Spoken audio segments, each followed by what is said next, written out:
교과서 33페이지입니다. 이 시간에는 고려가 북방민족하고 대립을 했었던, 북방민족의 침입을 받았던 그런 내용을 한번 살펴볼 건데요. 자, 고려는 북방민족하고 대립을 많이 해요. 자, 먼저 시기적으로 보면 10세기부터 11세기는 거란이라는 민족이 북쪽에 있었던 거란이라는 민족이 고려를 세 차례나 침략하게 됩니다. 그리고 12세기에는 여진과 고려가 대립을 하게 되고 충돌을 하게 되고 13세기에는 몽골족, 이 몽골이 고려를 정말 처참하게 침략을 해 들어옵니다. 자, 딱딱 끊어가지고 보시면 돼요. 자, 일단 한번 내용을 볼게요. 자, 거란은 여러분 어디서 했어요? 그렇지.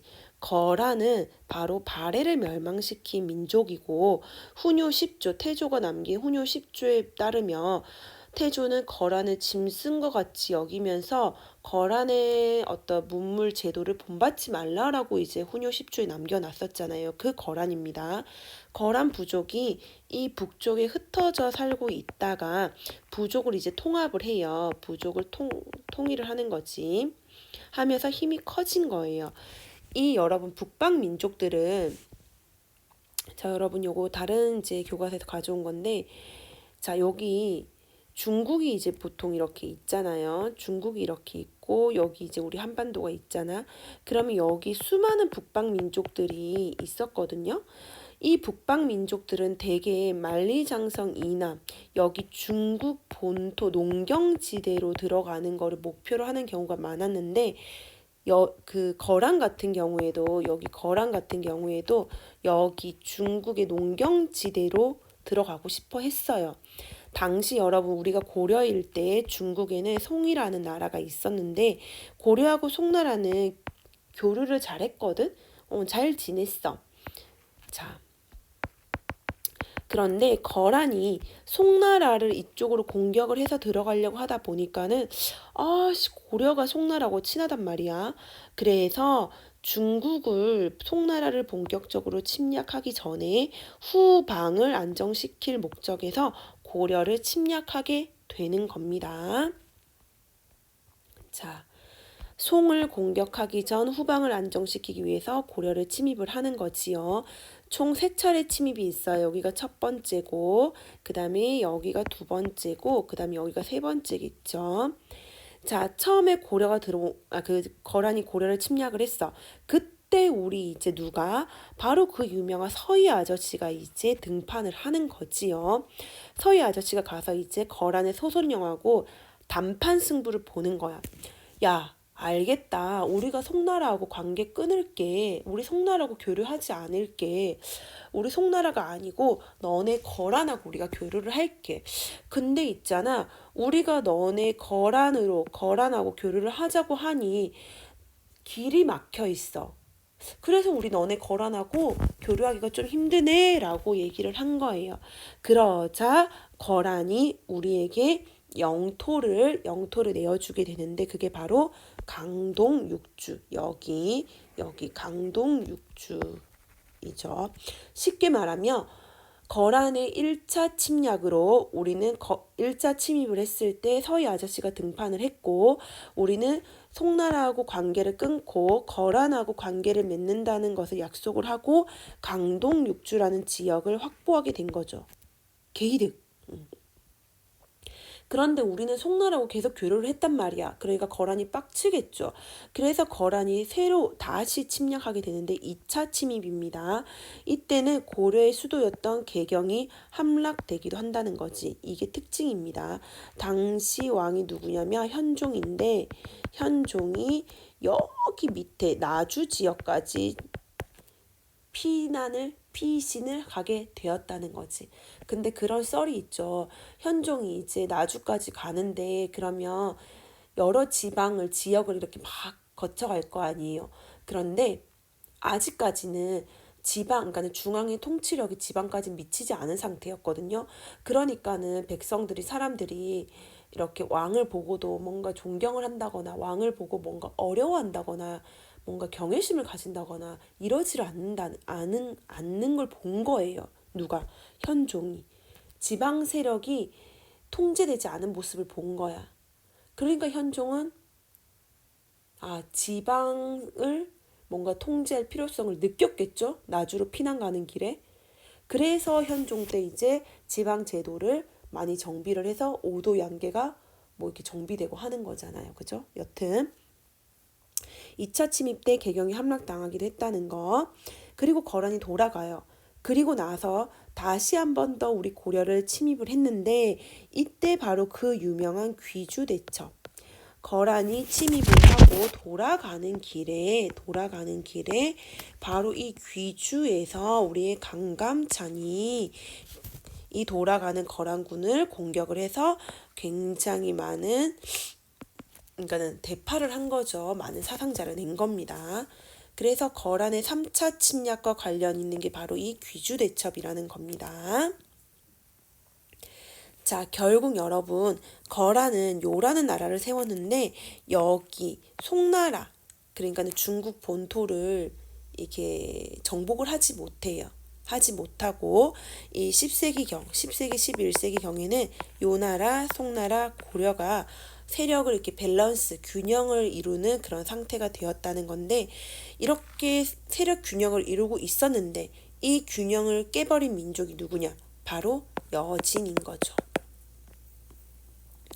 자, 여진이란 나라는 원래 여기 이쪽에 이제 흩어져서 살고 있던 민족이었는데 이 여진도 부족을 통합하게 되면서 힘을 키운 거예요. 그러면서 이제 고려하고 점차 충돌이 심해졌습니다. 이때 고려에서는 이 여진을 이제 대항하기 위해서 특수 부대를 편성하게 되는데 바로 별무반입니다.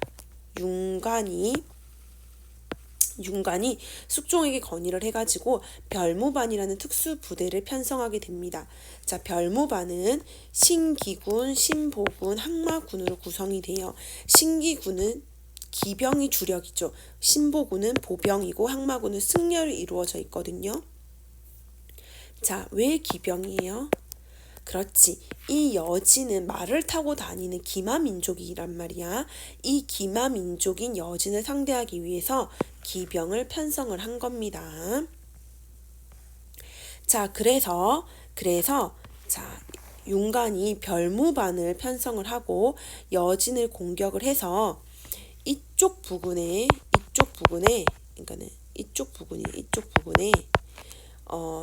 정확한 위치는 아직까지도 여러 이제 의견이 있거든요. 그런데 대략적으로 이쪽 부근에 9개의 성을 쌓아요. 동북쪽에 성을 쌓았다 해가지고 동북구성이라고 하는데 동북구성을 쌓았어. 여기 이쪽으로. 그런데 계속 여진이 여기를 돌려달라고 하는 거야. 여진이. 그리고 우리도 여기 개경에서 너무 멀기도 하고 그리고 여진이 계속 다시는 고려를 침입하지 않겠다라고 하면서 여기 이쪽 땅을 다시 돌려달라고 해서 우리가 동북구성을 쌓은 지 근 1년 만에 여기 동북구성을 돌려주게 되는 거지요. 자, 그리고 나서 이 여진이 금이라는 나라를 이제 건국을 한 겁니다. 금을 건국을 해요. 금나라는 거란하고 다르게 여기 송나라 북쪽 지역까지 영역을 확장을 해요. 그래서 송나라는 여기 수도를 빼앗기고 남쪽으로 쫓겨나서 남송이 되거든요. 여튼 금을 세운 여진이 이제 세력을 엄청나게 키웠다는 거지. 금을 건국한 이 여진은 고려에게 이제 뭘 요구를 하냐? 군신 관계를 요구하게 됩니다. 군신 관계. 우리가 오랑캐라고 여겼던 우리에게 복속되어 있던 민족이 우리에게 이제 군신 관계를 요구하는 상황이 역전이 된 거죠. 고려에서는 이 여진의 금나라의 군신 관계 요구에 대해서 참 찬반 논의가 있었는데 결국에는 어떻게 했다? 수용했다는 건데 이게 중요합니다. 이따가 이제 곧 할 건데 이자겸이라고 하는 정말 세력이 강했던 문벌 귀족이 있어요. 당시 이제 이자겸 세력이 강했었는데 이자겸은 이자겸은 자신의 권력을 안정시키고자 이 금나라의 군신 관계를 수용을 하는 거지. 내부적으로 자기 권력을 안정시키기 위해서는 외부적으로 이렇게 좀 안정돼 있어야 될 거 아니에요. 그래서 금나라의 군신관계 요구는 이자겸의 주장으로 결국 수용되게 되었다. 그 다음 13세기 이제 몽골 침입을 볼 건데 교과서 36페이지입니다. 36페이지. 자, 13세기 초입니다. 이제 몽골 세력을 한번 볼게요. 자, 몽골이 이제 거란을 격퇴하는 과정에서 몇몇의 거란이 고려에 들어오는 일이 생겼고, 몽골과 이제 고려가 연합을 해서 거란을 이제 몰아내기도 하거든요. 그때 이제 고려는 몽골하고 이제 처음 이제 만나게 된 거야. 근데 몽골이 이후에 계속 고려에게 무리한 요구를 하는 거예요. 뭔가 무리한 이제 뭐 곡물을 계속 요구를 하는 거예요. 뭐 군수 물자라든지 뭐 식량이라든지 뭐 이런 걸 계속 요구를 해서 요구를 하니까는 고려는 못 들어주겠다고 했겠죠. 그러니까 이제 고려를 침입을 하게 됐는데 몽골은 고려를 거의 근 7차례 정도 이제 침입을 하게 됩니다. 자, 몽골과 관련해서는 일단은 여러분, 몽골이 침략을 했을 때 우리는 무신 정권기였어요. 무신 정권기.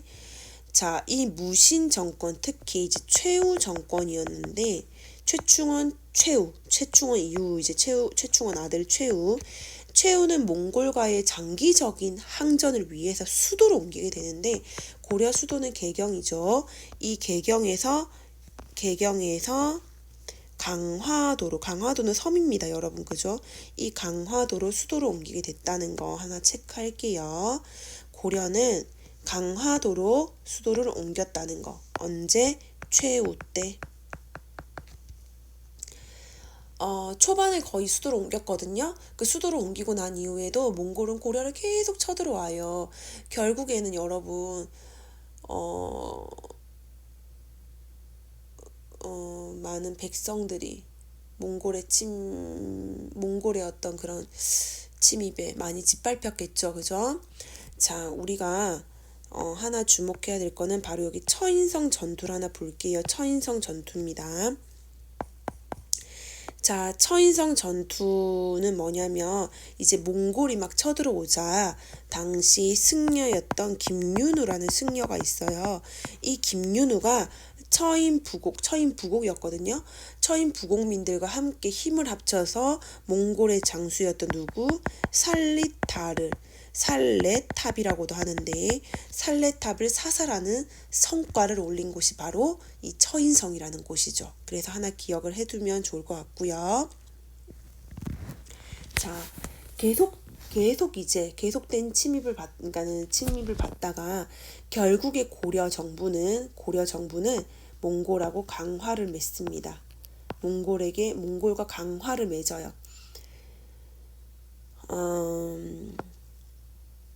강화를 맺고 다시 개경으로 환도 돌아오게 됐다는 건데 여기 1270이라 나와 있는데 자, 개경으로 환도하는 이 해가 바로 언제냐면 무신 정권이